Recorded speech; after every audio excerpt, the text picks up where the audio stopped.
Hey everyone, this is Buddy back with another video, and today, June 22nd, Apple held their Worldwide Developers Conference, or WWDC, on their virtual, all-online keynote. So usually they have all the developers and other publicists go to Apple in California and witness this event live, but now, today, and this time, and this year, they had it held live on their website as a live stream for the whole world to view.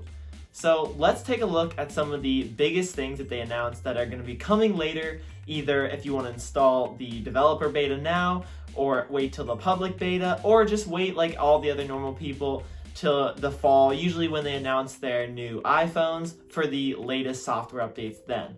Now, like I said, all the betas and all the new software usually do have some bugs in it, so you can't really install it right away, but these are some things that you guys can look forward to in the future.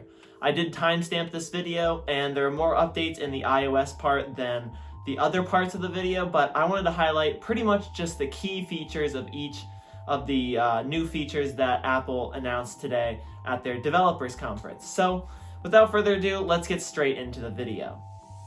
So starting off with the iOS updates, we've got some more involved ones as well as some little neat features that they added alongside of them. So starting off with, let's go over a couple of the kind of quicker ones. So they added widgets to the home screen. So before you have widgets kind of if you swiped over to the left, and on that screen you kind of had those quick access to say the weather or your music player or things that you pin there, and now you can bring them to the home screen. You can have multiple different sizes of them and kind of just make your home screen look a little bit differently and give you kind of that quick access from right there. Another thing is that they updated Siri. So Siri's interface now doesn't take up the entire screen, which is really nice, and it does have a little bit more of a revamped kind of look and helpfulness. Another thing they mentioned was that AirPods will actually intelligently switch from one Apple device to another. I'm guessing it's only on Apple devices, but they didn't mention that. But so if I'm taking calls on, say, my iPhone and then I hang up, I can go onto my iPad and start playing a video without even having to switch from device to device, which is really nice, and especially because other devices have already had this. They probably should have already had this for a while, but now it's coming to AirPods, so that's good to know.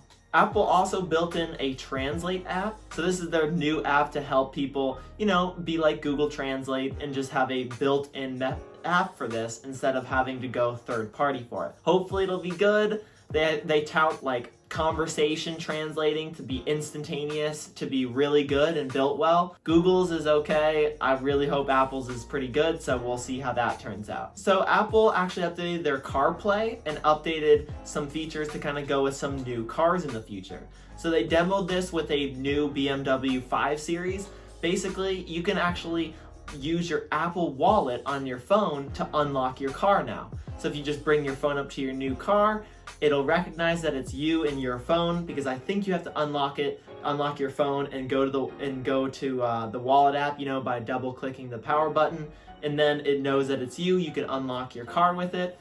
It even allows you to put it on, say, the wireless charging pad, start your engine, and go. So this would be really cool, especially because you can actually send this key to other people and even limit their functionality with it. So say if you wanted your friend to have access to it for one time, they could. So if you're like biking home from somewhere, or say you are valeting your car, you could just send it to the valet or something, or your kids, you can control it for, say, if you want your teenage driver to use it or something like that. So that's pretty cool, and I can't wait to see what they do with it in the future. But it kind of reminds me of what Tesla's already done with it. iMessage has been updated. It's got a tiny slight update, but it's actually pretty good. It's made it more like some other popular messaging apps out there. So, for example, you can pin messages to the top of your feed. So say if you wanted, say, your parents and friends in a group message pinned at the top so you always can see it, then you could do that. Or if you wanted to go into the group and change, say, the profile picture of the entire group, you could change it. Or it also kind of makes it that you can link kind of your messages together. So if you reply to certain messages, it'll try to tie those messages together, and you can actually tap on them to see kind of like the order of that replied message in the group compared to just a new message. So if somebody asks who wants to go to dinner, and people respond to that, and then somebody says, hey, does anyone want dessert? That will be a separate linked message than a tied together of the other ones that are replies to it. Furthermore, if you wanted to get the attention of somebody in the group, you can actually type in their name and it will actually notify that specific group member specifically as well. So that's cool. Kind of got some neat updates for the iMessages. Nothing too crazy, but I hope there's some other features maybe coming for it soon. The last big update that I thought was good, that I really hope takes off, is this thing called App Clips. So basically, Apple is making developers be able to package a super small, tiny mini version of their app into a clip that people can scan or NFC tag the little device in store to get access to this little app clip. So what does that mean? So basically, if you know what WeChat is, it's like what WeChat has done in China. So essentially, if you have this code that an iPhone can scan, or if it has that NFC enabled kind of location-based trigger for your phone, then it will bring up this link that you can open in an app clip. So when you click on it, it'll automatically be available to you, and then you can sign in with Apple, hopefully, pay with Apple Pay as well. So this way you don't have to make an account and you don't have to add credit cards to just basically get through to using this app that one quick time or those very few times that you need to use it. And they even demoed it with, say, a scooter. So say you come up to a new scooter, say Uber scooter or Lyft scooter or Bird scooter, and you come up to it and you're like, shoot, I don't have the app, I can't ride that scooter. Well, now you probably could. You could go up, scan this thing with your phone, or put it near it, and if it has an NFC tag, the phone will recognize it and just bring it up for you. You can hit open, sign in with Apple, pay with Apple Pay, pay for that scooter, hop on and go. So instead, before, you would have to actually go up to the scooter, go to the App Store, type it in, download the app, wait for the app to download, get onto it, sign in, set it all up, etc., etc. This makes it way quicker. So if this thing actually takes off, because Google did something really similar to this, or they at least promoted it a couple years ago, if it actually takes off and developers do this and implement this, it'll be awesome and a super easy way to get new apps and to use new places that you visit really easily and really well with your phone. Hopefully the developer support is there. I hope this thing takes off well. iPadOS, if you clicked here because you wanted to know about iPad updates or if you're just watching the whole video, there really wasn't much of anything. They had some handwriting things, some Apple Pencil things, couple nifty features, but otherwise nothing really to report here. Now with the watchOS features, there's actually a couple things that I thought were neat with here. They improved fitness tracking for some workouts, and they even added sleep tracking as well. Apple showed that they can more create this new bedtime routine for you by dimming the screen, moving you to going to bed, making a specific custom watch face for when it is tracking your sleep, and then waking you up in the morning. Now, I already use a sleep tracking app that I've actually purchased, and it's great, and I use it all the time. It's pretty nice, except I don't know why the Apple lady said to charge your watch in the morning. I think it's best at night when you've either closed all your rings or you're just lounging around watching videos or TV to kind of pop it on the charger while you're getting ready for bed, and then take it off as much charge as you could get it, go to sleep, and use it the whole next day.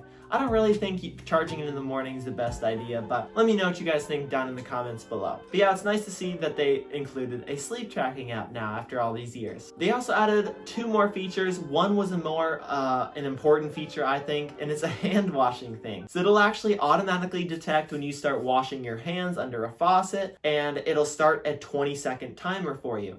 And so then it'll even encourage you to keep washing, kind of let you know, and it'll have a countdown timer on the watch face to let you know, you're done, 20 seconds, great job. So, you know, Apple Watch is trying to make sure all your areas of health are covered. So this is nice to see, especially in this time of, you know, what's going on with the world. Now, the other feature that they actually released was a way to share your Apple Watch face. So if you have a super cool watch face, a company makes a new one, a friend has a one that you want to use, you can share it and actually just pop it right onto your face instead of having to create it yourself. Good for that one-time use. Overall, it's not going to be too useful. I could only see this maybe if some friend got a new watch and they're like, what watch face do you recommend? Oh, you should use this one that I'm using. Here, I'll share it. Oh, thanks. That's it. That's probably ever. Now the last thing is macOS updates. So this actually is a very controversial thing. Lots of people on the internet are going mad about this one way or another. And there's a lot of visual changes to macOS. There's a lot of rounded corners with every single thing now. The apps and the icons all look very different. More iOS-like, but at the same time, it just has a different kind of feel to it. Feels weird. It definitely feels weird. I think it'll just take some time to getting used to. I think that it's pretty good, pretty nice update. It's even included Control Center for Mac, so just a one click and you can control all the brightness and volume and toggles like that you would control on your phone, but just in a one place on the Mac now. So that's nice to see that they're kind of making that more like, continuity over devices. The last thing that I think that everybody should know is that you can run multiple OSs in macOS now.